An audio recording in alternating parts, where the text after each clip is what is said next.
Namaste and welcome. How are you guys doing? So today we will be doing a floral nail art. This time it's a reverse stamping. Okay, let's just get on to the nail art. First of all, let's talk about the products. The products I will be using is the Untitled Peel Off Base Coat, then the Tasha nail polish from Picture Polish, Lina nail stamping plates, Let's Doodle 01, MDU stamping polish in black, this Nicole diary stamper, this brush, then a lot of polishes from Picture Polish. I will list all of them in the description bar below.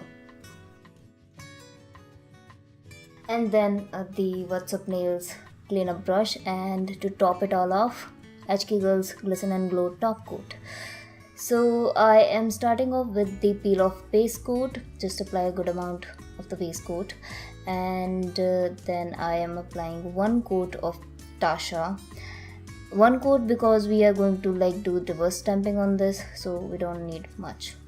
Now I am onto the stamping, so just apply a little bit of the black stamping polish, scrape gently and pick it up.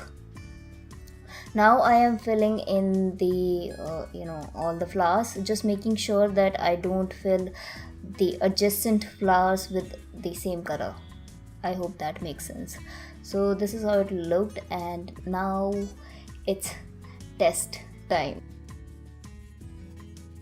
After the first fail I was really afraid, but this time it stamped.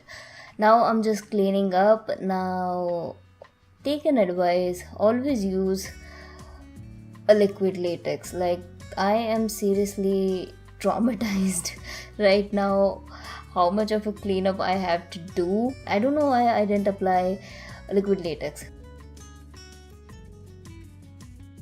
So to finish everything off, I'm applying a glossy top coat. That's how it looks. I hope you guys enjoyed this quick tutorial, and if you did, you can watch more here, or you can subscribe here if you would like to, and I will see you guys in my next one.